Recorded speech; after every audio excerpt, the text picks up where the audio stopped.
Diego Pavia to Quincy Skinner could be an electric connection all season long.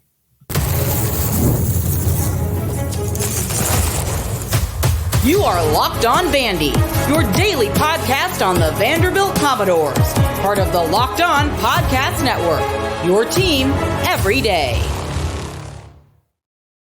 To the Locked On Vandy podcast on the Locked On Podcast Network. I'm your host, Corey Burton. Thanks for making Locked On Vandy your first listen every day.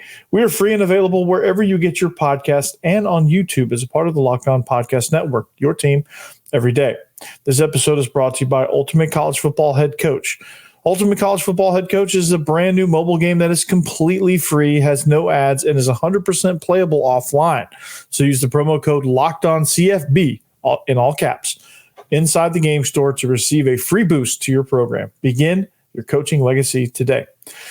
As Vandy prepares for Alcorn State, this game will give them a chance to work on areas of improvement and or bolster things that went well on Saturday.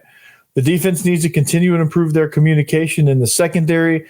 Pavia and the running backs need to improve their meshes in the option game. But as the pass game develops, Diego Pavia and Quincy Skinner could be an electric connection this season and actually could be the anchor point to where everything develops off of in the passing game. Now, this is exciting because, you know, with all the talk of Diego Pavia having a great game and all the talk about that and all the talk about him this and him that and whatever you may see. But this is a connection that I think will help Vandy's pass game in the future. I think this is something that what you saw a lot of last against Virginia Tech was that if there was a big situation, if there was a big third down or, you know, that touchdown pass that he threw, the first touchdown pass that Pavia threw,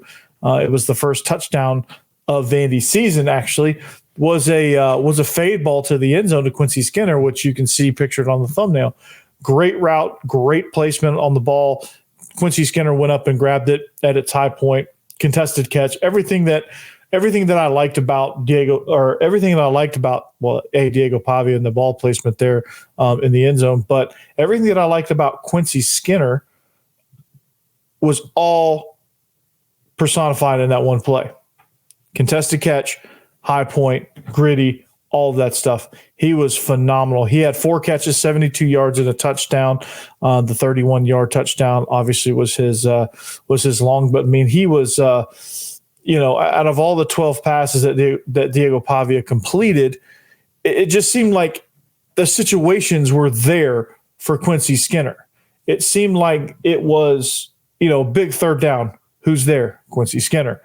A situation to where, hey, if Vanderbilt punts, they could give up a lot of momentum. They could, Quincy Skinner's there to move the change, take off some of the clock. And I think, honestly, that connection is a great starting point because all fall camp long, you heard about how much of a struggle the pass game was, how much of a struggle this was, how much of a struggle these receivers were going through, A, trying to learn the system and get comfortable in the system, B, develop a connection with Diego Pavia and the quarterbacks. And then C, the other factor that indirectly affected them was the quarterback race, and they couldn't really get comfortable with a set quarterback because they didn't name one up until right before kickoff, which I think the train was rolling. And I think in camp they probably named Pavia the starter, but still knowing that, okay, he's the guy now, I think it knocks down some of the pressure. So I think that's why you saw Quincy Skinner just kind of relax and go. And, he's, again, fierce competitor, runs really good, clean, crisp routes, high intelligence. I think he has high EQ as well. Kurt Page talks about emotional interference. I think Quincy Skinner is one of those guys that's able to block that out. I think the competitions between him and Colby Taylor in spring practice, like you saw them jawing all the time, and even in fall camp, you saw those competitions. They really kind of paid off as well. Just the things they did to prepare for these moments to where, okay, it's a big situation. he's going to need to come up and get this grab. The thing that he can improve on is being more consistent. I think that's something that we looked at just coming off of last season in spring practice and also fall camp. Just being, he's really high one day, not so high the next day. Performance wise, he catches a lot of balls in one 11-11 period. He didn't hardly catch anything. He's actually dropping stuff. And that kind of played out as well. So I think with this connection, as it continues to improve, I think it's going to be electric moving forward because Quincy Skinner does have that big play ability. He's been around, and I think he's probably the most aggressive receiver that we have. So this is going to be fun to watch. This is going to be kind of the good. You're going to look back at the end of this season and go, okay, that was the starting point of this passing game, and this is going to be a lot of fun. So Quincy Skinner, that drop he had, I want to visit that for a second before I kind of connect it all to the rest of the receivers. That drop he had, that's one he probably wants back. I think that was just kind of a lack of concentration. He felt the defender coming up to make the hit. And I think he kind of panicked a little bit, and you saw his head turn right as the ball was hitting his hand. You saw him kind of brace for the impact. I think he's got to get better at recognizing how much space he actually has, maybe even creating that space and expanding that space to where he can actually secure the ball before taking the shot, or and by doing that, attacking the ball a little bit better. So those fundamentals are things that he's probably going to be able to work on. But what's great about this game is that connection gets to continue to improve and solidify. And I think that outside of this first game now, I think you get a chance to welcome in your tight ends more into the game plan. I think you have a chance to welcome some of the other receivers. I think you're going to be able to get some of the other quarterbacks work as well to get an option, because Pavia runs a lot. Pavia is going to take some shots. You saw by kind of how he plays, he's going to take some hits. And, as you get through the Missouris and the Alabamas and the Kentuckys and the Texases of the world, like those hits will start to take their toll. So games like this coming up is going to be a really good chance to develop the passing game so that Pavia doesn't have to take these hits. B, develop other quarterbacks so that when Pavia does take these hits, maybe if he gets banged up, nicked up, and has to miss any amount of time, you have somebody that's ready and capable of going. So, but this connection right here is going to be electric. And there's going to be a lot of big plays made, a lot of touchdowns scored. And I think this connection is going to start the train rolling on the development of the receivers. And I think that in the spirit of, hey, what can we improve going into next week? That is something in the pass game that you can continue to improve. The other guys can get more involved. Junior Sherrill was involved. He had 3 catches. Eli Stowers had 2. And Cedric Alexander had 2 out of the backfield. And those were option runs. And Loic Foungy had 1 catch for 19 yards. So, those guys can continue to get into the mix. I think you look at the other guys that weren't involved as much in the passing game, and you look at and see how they can get involved as well, and how they can make an impact down the stretch, because you're going to need everybody, right? You're going to need the whole receiving core. You're going to need the running backs to be able to catch out of the backfield. You're going to need the other receivers to be able to hit things over the middle. You're going to need a lot of things, right? You're going to need Eli Stowers to continue to be able to find some of those whole shot plays that you can hit. Cole Spence is going to have to, he's a big 6'7" tight end guy. I don't know why he didn't have any catches on Saturday.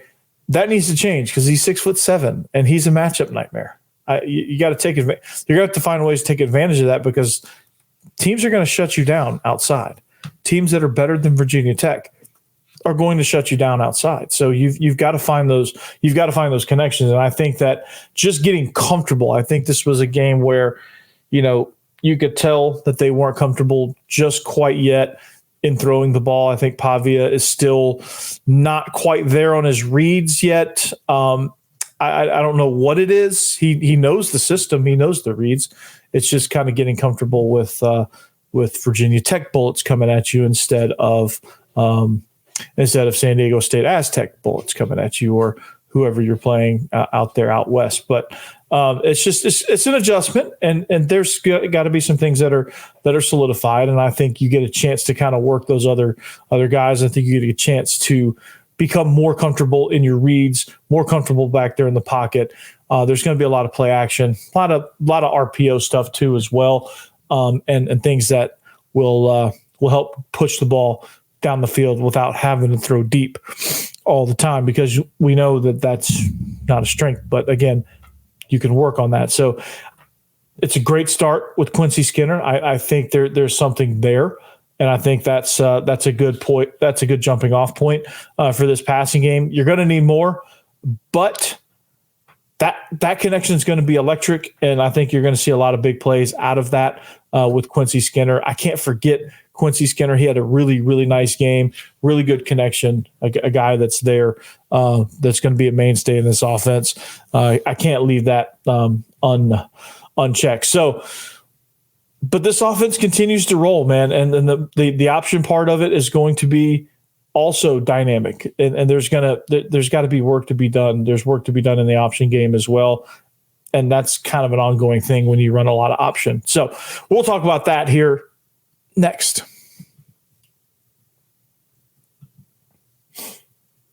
All right, this episode is brought to you by Ultimate Football Head Coach.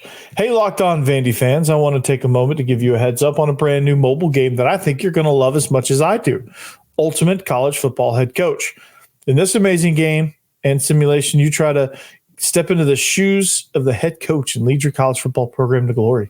Can you imagine actually being the head coach of Vanderbilt? Well, you're going to recruit players, you're going to hire staff, you're going to oversee training camps, and you're going to handle school scholarships. You control every crucial detail of your program. It's all in your hands. Will you be able to handle the pressure? And here's what I really love about the game. You're responsible for calling offensive plays during the game. Your strategy will not only determine the success of your football season, but will shape the future and legacy of your program. So, Ultimate College Football Head Coach is completely free, has no ads, and is 100% playable offline. You can play on the go as you want, when you want to. And of course, we have a special offer for you Locked On Vandy fans. Use the promo code LOCKEDONCFB, all caps, inside the game store to receive a free boost to your program. Make sure to take advantage of this perk, as it will get your team off to a strong start. So download the game. Just visit ultimate-cfb.com. That's ultimate-cfb.com.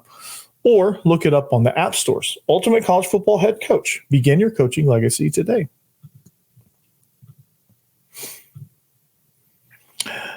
All right, welcome back. It is college football is indeed back. It was a great weekend for college football, and it's not too late to catch up on as the season continues to steamroll on to week 2. SEC, ACC, Big 10, Big 12. You can get it all. You can't get enough of it, and you can get it all from Locked On stable of college experts by subscribing to the Locked On College Football podcast. Who has a chance to make the playoff? There's still a lot of teams in contention. What teams will cause chaos in their new conferences? Well, I know one. Has a V on the side of the helmet. Everything you need to know is all in one place. So be sure to follow and subscribe to the Locked On College Football podcast, part of the Locked On Podcast Network, your team every day. Thank you, everydayers. Thank you to the everydayers for making all of this possible. Without you guys, I don't know what I would do. So anyway, talking about the offense. The offense is, I think when you watch this game against Virginia Tech, when you go back and look at the replay, when you watch the highlights, you're going to see a lot of option run game, which is something that I knew was going to happen because, Vandy and Tim Beck and they need to control the clock. They need to control possession. They need to control the clock. They need to control field position. And you can still get your electric explosive plays in the option game. It just looks a little different. So, one of the things, okay, here's the thing about the option game, and here's here's the good, the bad, the ugly of running option football. Okay. The good, you have explosive plays, which stretch the defense out horizontally and creates running lanes and creates defenders in conflict. Anytime you can get a defender in conflict, you're golden. Usually you're golden because that guy's always going to be wrong if you're doing it right. So that's the good. All right. And how you create that good, pre-snap motions, shifts, tendency breaking formations, things like that to gain a numbers edge, even if it's a numbers edge by like a half step in option football. If you're a half step off, you're off. And it's usually good for the offense. Just ask Paul Johnson. So option football is off and running here in Vanderbilt. It's something that I think was needed. I think is something that is a great equalizer if you have the right idea behind it. If you're not, trying to stuff as many bodies into the box as you can, and trying to run triple option. I think getting guys motioning and split out wide and create as much horizontal stretch as you can. I think that kind of livens up your option game. So I think the good part of this and the good part of what Vandy did on Saturday and part of why this was effective, we learned that, yes, if you stretch a good defense out horizontally, they can't cover all that space. And Pavia did a great job of hitting that space. He did a great job of closing defenders in on him, not only on the mesh point with the running back, where he was riding the handoff. He made defenders commit, and he was able to pull the ball. And then he was able to get it on the edge, make defenders commit. And if they did, he'd throw a little bubble screen out to Cedric Alexander, who actually scored a touchdown on one of those. I think it was the last two touchdowns actually were scored on those type plays. So this is amazing. So that's the good part. That's how option football is good. You create these explosive plays. Several third downs were converted into first downs because of space created by horizontal stretch and Diego Pavia's commitment to making defenders commit. Now, here's the downside. Here's the thing that happens with option football that is pretty common, but it's always something you have to work on because it's costly if this happens to you and goes against you, which is fumbling on the mesh point. Okay. Now, there's a couple times where I think Pavia and Cedric Alexander miscommunicated or just weren't comfortable, just didn't have as many reps as they should. And this is something that will just improve with reps. But the mesh point, when Diego Pavia tried to pull the ball, Cedric Alexander did not think he was pulling the ball. And in doing so, he kind of knocked the ball to the ground. The ball was on the ground on at least 2 or 3 occasions where Pavia had to scoop it up and make something happen, which was often either just falling on it or, trying to stretch it, and usually resulted in no gain. But again, almost like a wasted down because there was space that Pavia was trying to attack. He did make the right read. It was just one of those miscommunication things where you weren't sure if he was right, wrong, or whatever. The back wasn't sure, hey, did I reach the point where if I get to this point, I clamp down? It was just those little miscommunication things that come with time and come with reps. And this game's going to provide plenty of opportunities to do that. This week of practice is going to provide plenty of opportunities to do that. And I think you're going to see this improve. I mean, this is not a concern that I have. This is just something that, again, when you look at what Vandy needs to improve, that's just one thing they need to improve. They need to improve their mesh points on the option game because, Pavia does such a good job of riding it out where he makes defenders commit. And sometimes when you do that, when you get really, really comfortable doing that and your backs just aren't quite comfortable with you yet because they just haven't had enough time to know that, hey, you're going to pull this at the last possible second. So they can't clamp down until the last possible second. Those things are going to happen where the ball just comes out And fortunately for Vandy, they recovered all of those and didn't give up one. But is something that, it can hurt you down the road. Like let's say you got Alabama on the ropes, but you're running an option play and you pull the ball's on the ground, they scoop and score. Next thing you know, they hit you with 28 unanswered because you put the ball on the ground when you would have had a first down and you would have continued to get momentum. So it's got to be, it's got to be shored up. Okay. And I'm not saying it was bad because the option game was really good, actually. The pre-snap movement was good. The formations were good. I thought, I thought they did a really good job of creating space. It's just that the ball security aspect of the option game always needs to be improved, always needs to be worked on. But it's going to throw up a couple of red flags when the ball hits the ground. It just does. That's not a knock. That's not to say, this option game is not going to work. That's not what I'm saying at all.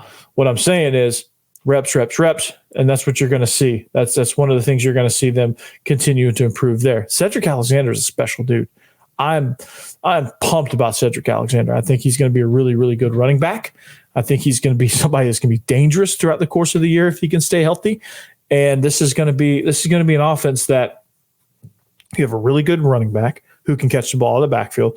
You have a really good, tough-minded quarterback that's going to run the ball like he's Jerome Bettis, but he can also throw it too, and he has the moxie of like Johnny Manziel times 10, and I think that's dangerous. And you have a receiver now. You have a go-to receiver that's emerged, which is Quincy Skinner.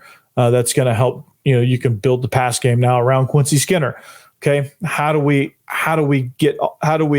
have plays off of what Quincy Skinner does? How do we attack places that are vacated because Skinner is balling out? So his offense is far from being a polished product, but it's also far from being a disaster like it was reported on as a possibility during camp. So something has improved, but we'll see that. I'm looking forward to seeing that improve throughout the course of the next couple of weeks. So before they travel to, because you got Alcorn and then you got Georgia State, and then you're on the road to Missouri. So this will be a fun couple of weeks stretch to see kind of how things develop. So, but the defense, as the defense continues to improve, yes, they played phenomenally, but yes, they need to improve. I'll tell you how next. All right. Are you tired? Are you yawning a lot? Well, 5 Hour Energy fixes tired fast. Whether you have a long list to do for work or a list of DIY projects to tackle at home, take a 5 Hour Energy shot so you can check everything off your list. If you're like me, you always have a large list of projects for the home.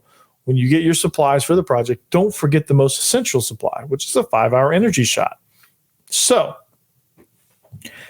5 Hour Energy is the brand of hardworking people like you have trusted for over 20 years to give you this alert, energized feeling that you need to get through a busy, hectic day. I know I do. You always know where to find 5 Hour Energy shots right at the cash register at nearly every convenience drugstore and grocery store nationwide. Stock up on money-saving multi-packs to make sure you never run out of delicious, energizing 5 Hour Energy shots. So if you go to 5hourenergy.com, that's the number 5, hourenergy.com, to get some 5 Hour Energy product today, you can use my promo code LOCKEDONCFB to receive 20% off your order. This offer is only valid until September 30th on one order and cannot be used with other promotions. The code is also not good on subscription orders. So go to 5hourenergy.com today. Go to 5hourenergy.com today. That's the number 5, hourenergy.com.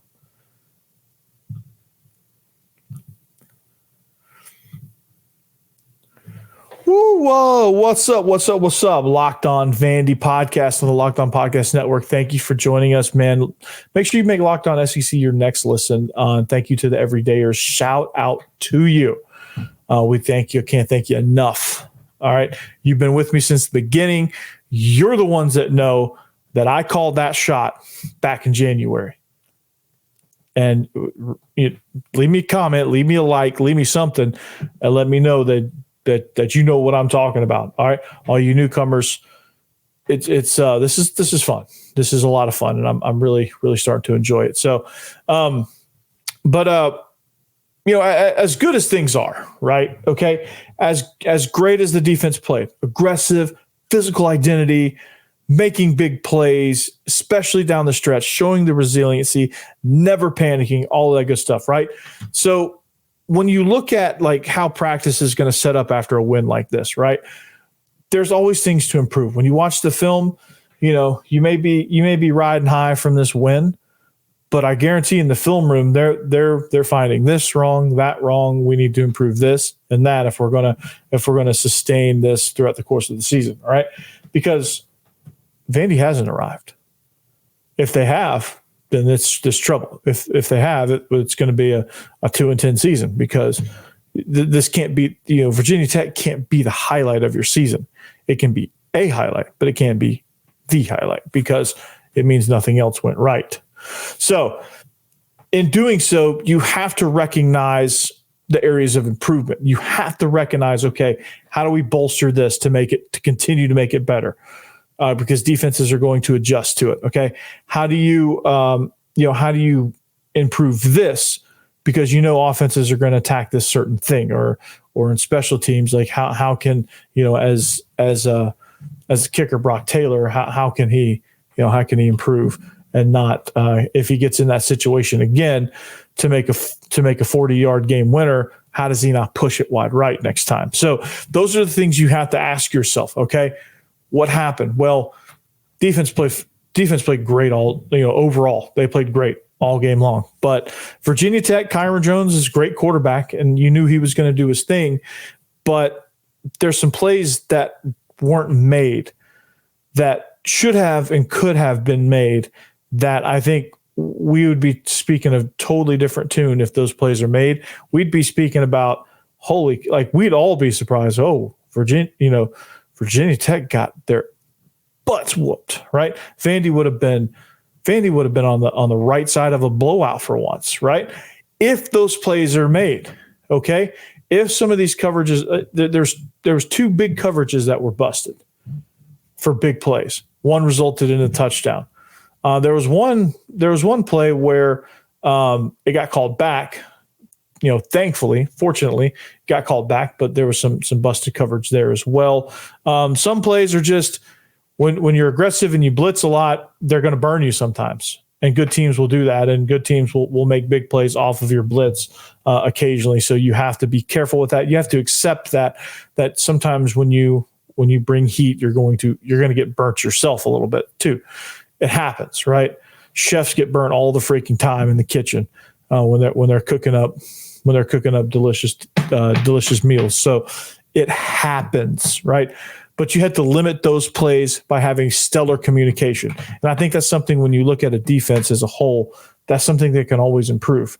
And that's something in week 1, it's always kind of up in the air. It's always kind of, you can always improve that. Let's just put it that way, because the secondary is just not, there's some things about Saturday that I left a little bit concerned with as far as the secondary goes, because that game tying touchdown, the go ahead touchdown, not the game tying touchdown was also a little bit of a miscommunication, but the go ahead touchdown for Virginia Tech, which later was answered on the next series. But the fact that guy was wide open is concerning because, as a corner in certain coverages, my guess, now I'm not in the room, but my guess is that he should have never vacated that. He should have never driven on that low dig route. And he did. And it left it looked like the concept, if I remember correctly, I wish I could show you this. I wish I had rights to the video that I could actually show you this play. But it looked like your standard clear in, right? You had your slot fade from the number 2 guy, and then you had your 10 to 12 yard dig, which is supposed to grab the attention. Like in a perfect world, when that's drawn up, I can tell you this. I want the corner to drive on that dig so that I leave that slot fade one-on-one with the safety. Well, safety drove on the dig. Corner drove on the dig. Nobody took the slot fade. Guess who did? Kyron Drones. Guess what it resulted in? A potentially back-breaking touchdown that, if not for Diego Pavia answering, could have spelled doom. So those are things that have to happen in the future if you're going to have a chance down the road. If you want a bowl game, you have to improve that. And that's something that's fixable. So, like I say I'm concerned. I'm not saying that, like, it's not something that I think can't be fixed, because it absolutely can. So those are things that they got to work on defensively. Aggressiveness was perfect. The pass rush was great. I think, just being able to cover for some of the vacated areas, or trying to match. I think Clark Lee's next goal is to try to match coverage with blitz package, just to be sure that he's getting the right areas covered and he's not leaving himself too exposed, which he did on a few occasions. Being able to stop the bootleg and what Dave McGinnis calls transcontinental routes, the crossing routes, after a play action boot or a sprint out, just being able to guard those across the field, crossing field routes, and be able to pick those things up in their zone coverages and their man coverages, which I think they did a decent job at doing, but they could do better because there were some wide open opportunities there as well. So understanding that, hey, we've got to play a little bit smarter, a little bit more communication behind our extremely aggressive defensive front. I think this is something that, I'm glad we're talking about this after a win and not after a loss, because this could have been the scapegoat, but it's not. So we're going to recognize that it needs to be fixed, and we're going to recognize that I appreciate the hell out of the front seven for getting after and pressuring Kyron Drones and getting him off his rhythm, getting him thinking about getting hit instead of hitting receivers more times than not. So, but that's where I'm going to leave you here for today. Kurt was a little bit under the weather, so he couldn't join me tonight. I said, barring any setbacks. Well, that setback happened. So we'll try to get him later on in the week. But until then, I'll talk at you guys later. We'll see you back here tomorrow. Behave yourselves. Anchor down.